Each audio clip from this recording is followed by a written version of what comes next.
Part 1.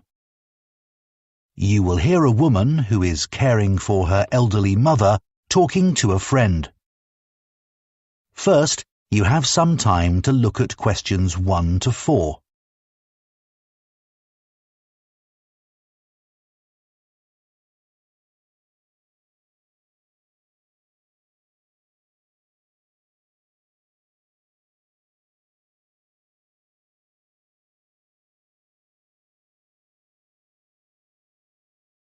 Now listen carefully and answer questions 1 to 4.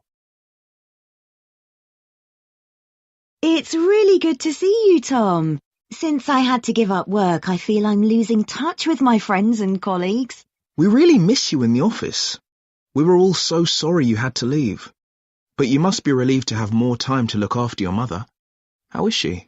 Well, she's very cheerful, but she needs a lot of help. Have you tried to get any support from the local council? No, I didn't know I could. Yes, they offer different kinds of practical support. They realise that carers sometimes need time for all the other responsibilities they have, apart from the person they're caring for, and also that they sometimes need a break. Absolutely. Okay, so tell me more. How do I go about getting this support? Well, you'd have to have an assessment of your mother's needs. That means someone would come round and talk to you about the situation and what you need. So, for a start, they'd want to know the amount of time you spend looking after your mother every day. Okay. Then they'll probably ask you what sorts of tasks you do for your mother during the day. Things like if she needs help with getting dressed, for example. Right, I help her with that. And also I help her get into the shower in the morning. Yes, that sort of thing. They'll probably ask you if you do the shopping for her and help her at meal times, and whether she can cope using money. Yes, that's becoming a bit of a problem. She used to be very good at it, but not anymore. Before you hear the rest of the conversation, you have some time to look at questions 5 to 10.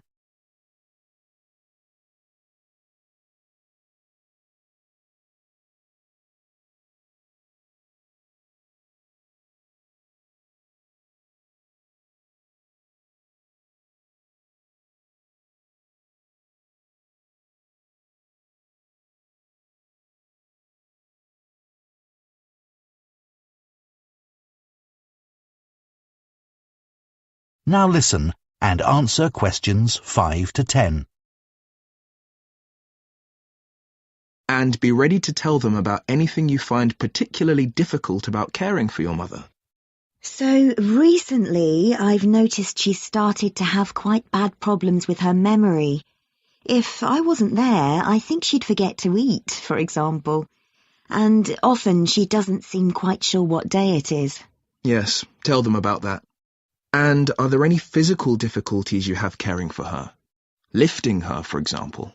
Yes, she's quite heavy, and I'm afraid of hurting my back. I'd be in real trouble if that happened. They can give you advice about that, and also about how to avoid the possibility of your mum having a fall. Great. So once they've done this assessment, if I'm eligible, what happens next? Well, they might support you financially. So they might help you with transport costs, like if you have to get a taxi to take your mother for an appointment, for example. I usually drive her myself, actually. So could I claim for the petrol? You could. And you can claim for the insurance too. Oh, right. And if you need help with the housework, they can arrange for someone to come along once or twice a week. And one other thing. I hope you don't mind me saying this, but it's important you look after yourself. And it seems to me you're under quite a bit of stress. I am, yes. Well, tell the council, because they may be able to give you some advice on how to minimize it. Really? Though, actually, I feel so much better having talked to you. I'll get in touch with the council straight away. Now, shall we go for coffee or something? That is the end of part 1. You now have 1 minute to check your answers to part 1.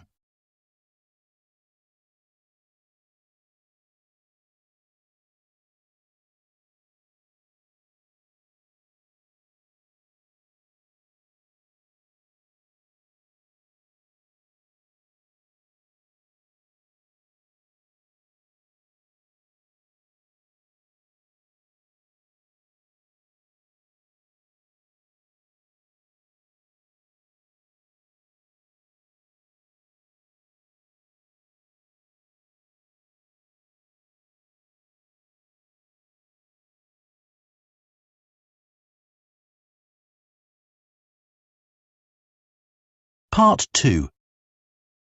You will hear a man who works for Elmley Town Council talking to some people who want to join the small town's volunteer scheme. First, you have some time to look at questions 11 to 16.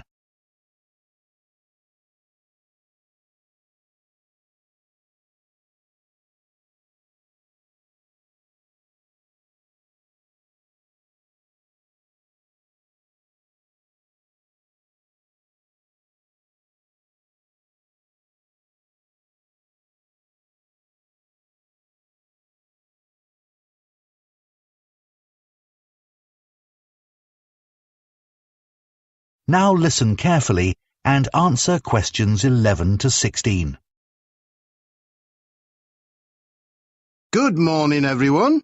I'm Steve Wainwright from Elmley Town Council, and I organise the town's volunteer scheme. I'm delighted you're all interested in joining the scheme. Our volunteers help to create a sense of community among the many people who live in our historic town of Elmley, and make residents and visitors feel welcome at local events. First, I'll mention just a few of the activities that volunteers carry out. One is to walk around the town centre streets wearing our volunteer T-shirt. Tourists often ask how to get to a particular shop, and they might also be grateful for recommendations about what to visit. The town holds a large number of concerts each year, and part of the volunteer's role is to get everyone in the audience to the right place as smoothly as possible. You'd be surprised how many people buy tickets, then don't check them, and head for the wrong section of the hall. Volunteers may get involved with community groups, such as sports clubs or gardeners' associations. Here, the volunteers talk about how groups can help each other. For instance, a writing group might want to travel to another town to hear a talk by a well-known author, but may not know that another club has a coach they could travel in. The town produces a monthly magazine, and anyone who lives in the town can send in articles. It's free to residents and is paid for by local businesses. That's the responsibility of the council's advertising department. We depend on volunteers, though, to find out what people think of events they've attended, and any suggestions they have for the future. The volunteers then send a summary to the editors. There are a number of clubs for retired people, and every year the council arranges lunch for all the members. The volunteers welcome the guests, and when everyone's sitting down and relaxing after the meal, some volunteers put on a show. Usually around half an hour of songs and short plays. The club members really welcome the chance to chat to the volunteers at these events.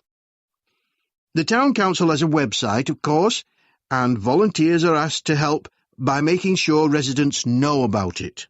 It's updated every day with information about future activities, and we want as many people as possible to use it. Before you hear the rest of the talk, you have some time to look at questions 17 to 20.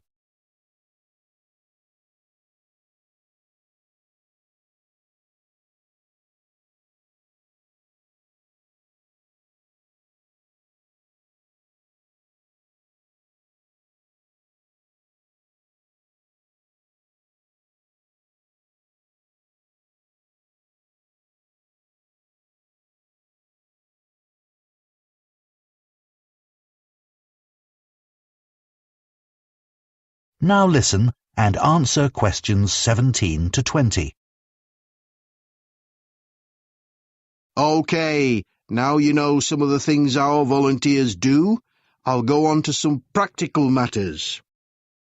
As you probably know, the town arranges 3 major festivals every year, and they all depend on a large number of volunteers. The book festival lasts 3 days and uses several venues which all need volunteers.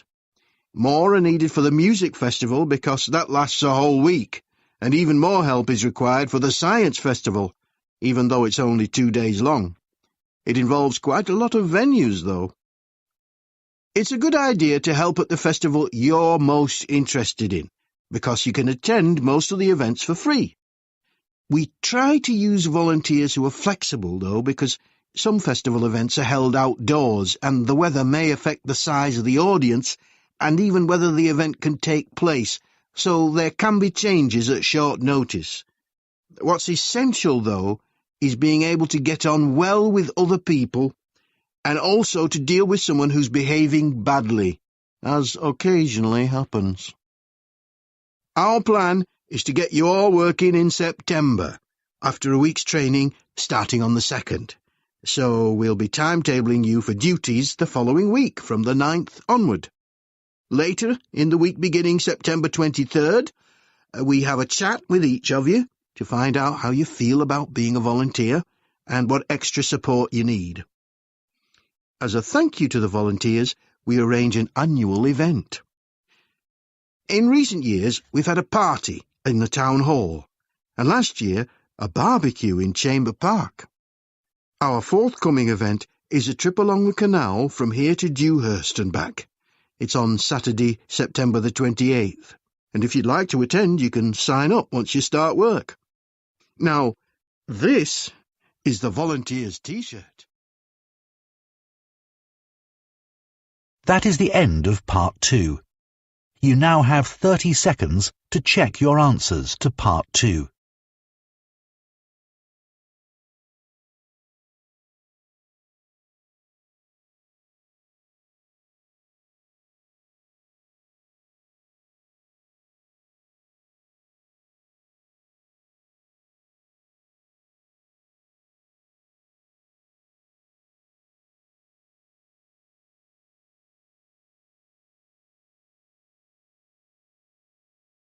Part 3. You will hear two students called Rosie and Colin discussing their human geography assignment. First, you have some time to look at questions 21 to 25.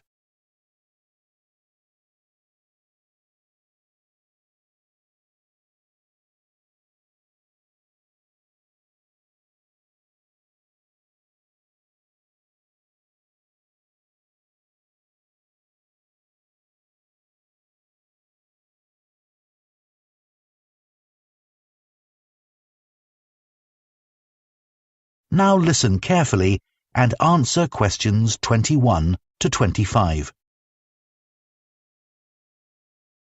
Colin, I'm really struggling to think of a topic for our human geography assignment. Me too, Rosie. I'll tell you what, let's think about the different aspects of human geography and see if we can narrow the topic down a bit to help us decide. OK, so one aspect is population. That would be all about population density and migration and so on. Lots of facts and statistics. Maybe a bit boring? Yeah, but quite straightforward to find on the internet. Suppose so. How about health? I'd never thought about the links between that and geography until Professor Lee gave us that lecture on cholera. How in the 19th century, a physician used street plans and plans of water supplies to find the source of a cholera epidemic. Yes, fascinating, wasn't it? Or we could do something more general, like economies. So how financial and commercial factors are linked to the physical environment? Yeah. I thought that had been taken off the syllabus for this year. Has it? I'm not sure, but it might be best to avoid it. OK. Maybe we could do something on culture. We had that lecture about culture and geography last week. I didn't get much out of that. It was all so general, and the lecturer didn't give any useful examples. Yeah, I hardly took any notes. It didn't seem worth it. Me neither. We could focus on poverty. That's something that's a global problem. The trouble is, Dr. Lee was saying, that you have to be careful with some of the figures relating to poverty. They're sometimes deliberately manipulated. You mean the information gets changed for political reasons? That sort of thing, yes. Before you hear the rest of the discussion, you have some time to look at questions 26 to 30.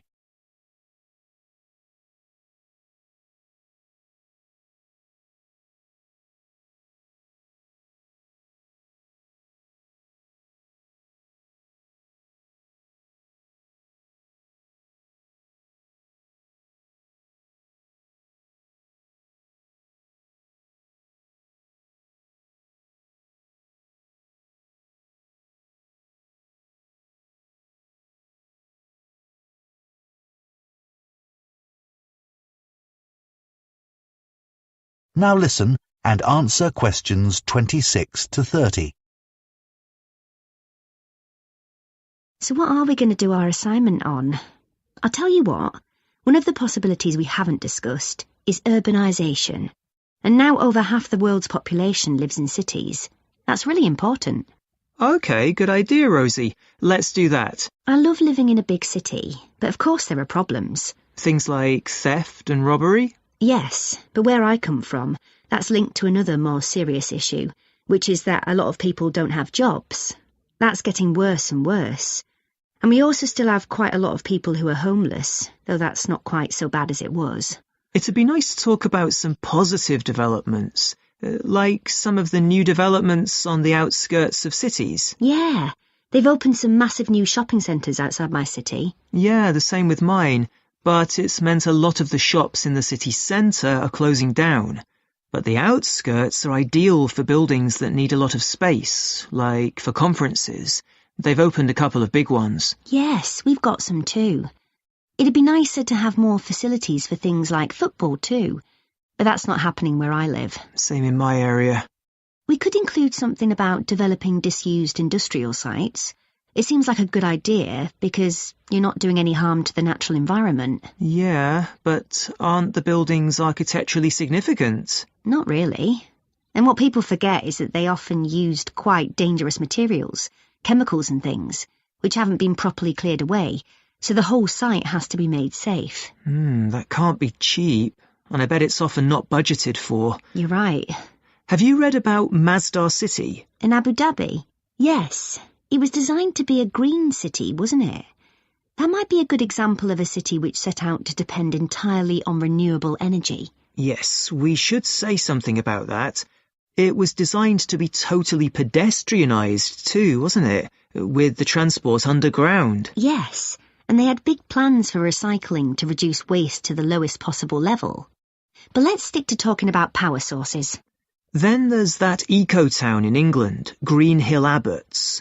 It set out to conform to the usual principles, sustainability and so on. A lot of people were against it at first. They said the plans were unrealistic. I'm not sure how far they've got with it. I'll check. Right. So it looks as if we have a sort of plan, and we can work from... That is the end of part 3. You now have 30 seconds to check your answers to part 3.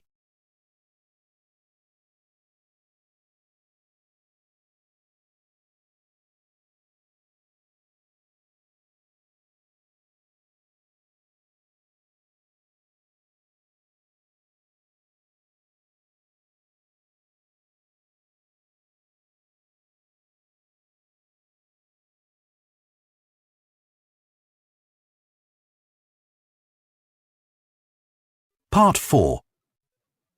You will hear part of a food science lecture on fashions in food. First, you have some time to look at questions 31 to 40.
Now listen carefully and answer questions 31 to 40. There are trends in food much as there are trends in clothing. Interest in food fashions has risen rapidly since the birth of the smartphone, when people first began taking photos of their food and instantly sharing them with their friends. The food industry in the UK in particular is obsessed with finding and exploiting the next big food trend. Marketeers aim to create a huge demand for a food item which was previously unknown or not needed. One of the most effective ways of promoting a new food product is by using social media influencers as brand ambassadors. In return for free samples, many influencers will post content about a product. Although there are influencers with hundreds of thousands of followers who can command large fees for their services. Companies which sell vegan produce were pioneers in being able to increase sales really quickly in this way. For a food item to become really popular, it has to be readily available. So supermarkets have a role to play in creating a new food trend. They have dedicated teams closely following which new products or ingredients are trending on social media and are particularly interested in what well-known chefs are putting on their menus.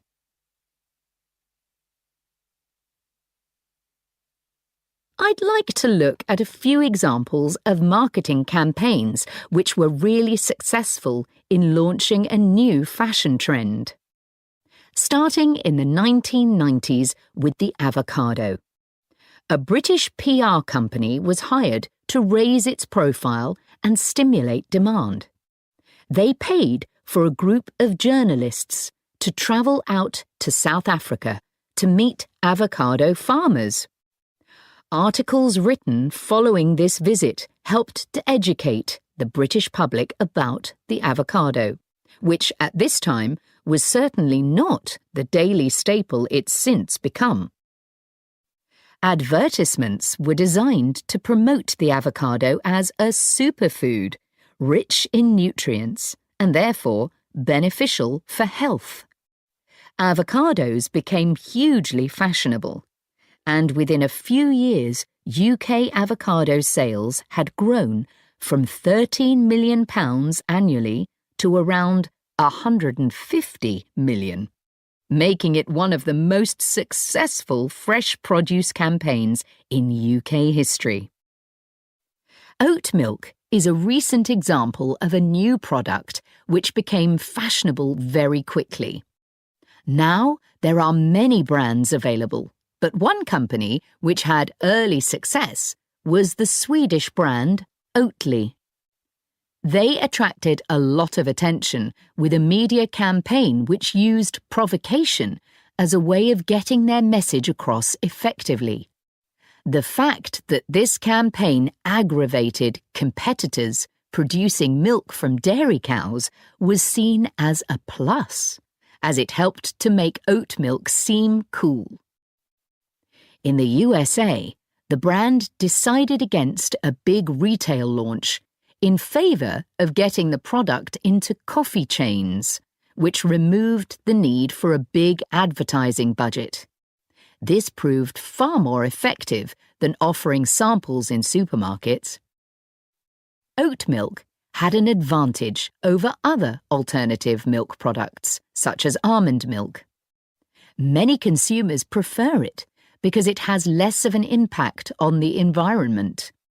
It requires significantly less water to produce than other alternative milk products, and it also has a relatively low carbon footprint. Norwegian skrei, a rarely available seasonal fish delicacy, otherwise known as Arctic cod, is now found on the menus of Michelin-starred restaurants throughout Europe. The demand for skrei has been used by a food marketing agency to build the reputation of Norway's fisheries in general.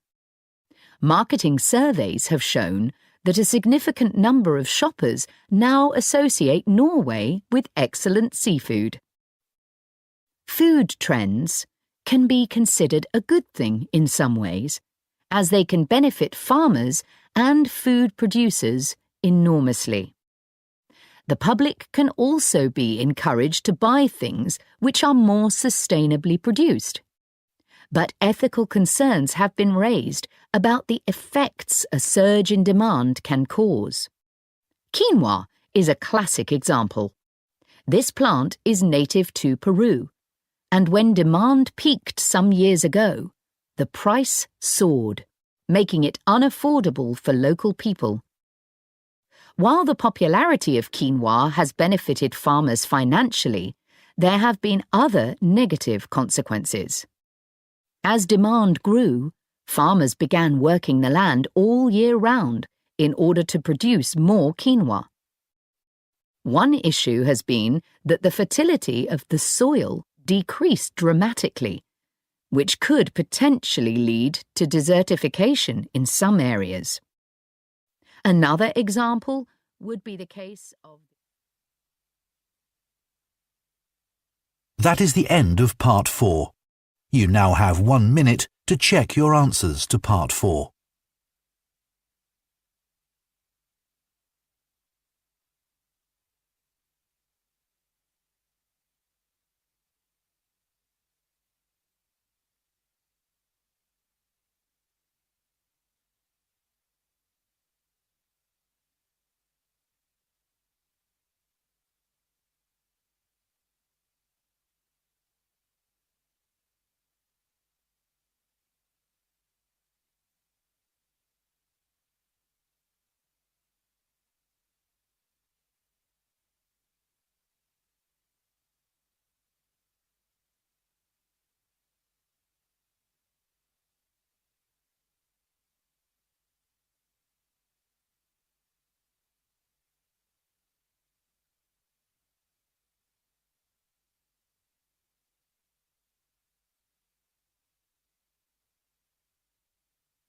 That is the end of the listening test.